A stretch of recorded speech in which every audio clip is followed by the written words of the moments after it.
These are influencers right here. Yeah, these are the big ones. These are the first day ones from the beginning. You know, Celtics greats like Tommy Heisen,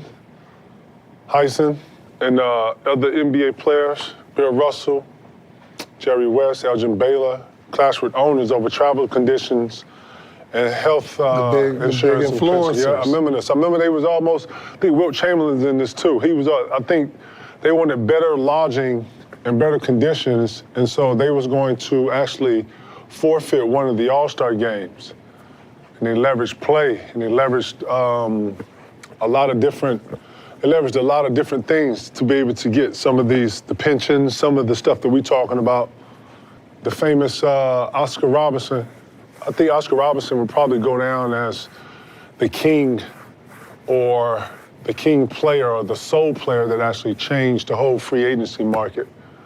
All the work that's been done through the years is actually, the kids today are benefiting from all that work. Right. And I don't think a lot of these players even know where a lot of these rules and shit came from.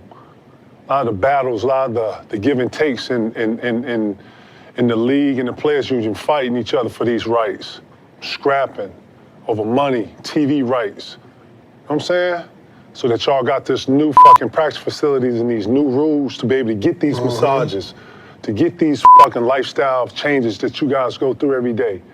Yeah, they have to be on somebody's back. They have to come from something. You know what I'm saying? So know your history, know where you come from, know what you benefiting from, and who goddamn went through the blaze of fires to have the league and where it's at today, so that you can wear that shit on the bench the way you want to wear it. You know what I'm saying? To wear hats and hoodies and come in here and look like you want to look. Yeah, that came with something. Absolutely, that shit came with something. These niggas just think they woke up and it was like this. Nah, all started right here. Straight from there, all this right here. We don't pay no homage to none of this. You know what I'm talking about? All these niggas who built this shit for the players, all this, we don't pay homage to them. Fucking retired players can't even get a buck from, you hear what I'm saying? Come on, man. Players wasn't even making a living wage. Every time you talk to Oscar, if you ever see Mr. Oscar Robertson, man, he goes right into it. You know, he bleeds it. And he's on the front line of it, you know what I'm saying? And was on the front line of it. And he'll tell you, man, risk a lot. Put a lot on the line, you know? I had a lot of conversations with Tommy Heisen. Yeah. I'll sit down with Tommy. He used to tell me, I'm telling you, I'll sit with Tommy, I'll go shoot, be in the arena, and I'll be sitting next to Tommy. He'll come sit next to me and talk about how it was when he played all the time and how it began with, you know, players' salaries, how they were, how their travel was. I used to ask the questions though, but no insurance, no nothing. The players, you know, today it may be a disconnect because of social media, but the way we learn, we talk to the OGs, we talk to the older players. I mean, I had the fortunate chance to really talk to like real pioneers like Tommy Hines and Cousy, you know, Cornbread, you know, JoJo White. Right. You know what I'm saying? I was fortunate enough to be able to do that, playing for the Boston Celtics, because they came around, but I really sat with Bill Russell and I asked them questions too. And it's amazing, like, how far we done came to where the game is today. That's where the knowledge comes from.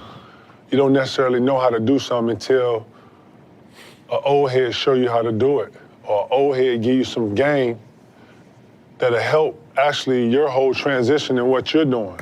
You know what I'm saying? It'll help them just be appreciative. And that's why I was appreciative to like where I was when I played because of what they built. Like P said, man, I've never seen the league at a partnership with the Players Association like it has now. You know, you have more of an intimate relationship where players can actually go sit with Adam and the commissioner and things will get done. It just won't be a conversation.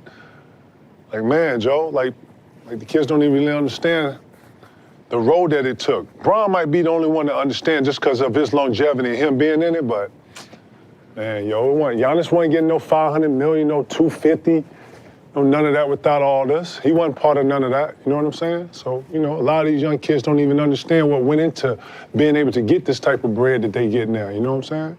We can't forget about the old heads. We can't forget about, you know, the retired players that actually built the league so that we have the league in which we actually come in and perform and get to see these kids perform and see them at their best. Yeah, it was done on It was done on so many different sacrifices that they have no idea. But yeah, do your homework. And when you start doing your homework, it'll start to open up and you'll see what I'm talking about. And it ain't hate, youngin'. It ain't hate, it ain't never hate. This wasn't created off hate. This vision here was created off love and for what was next. So you're welcome.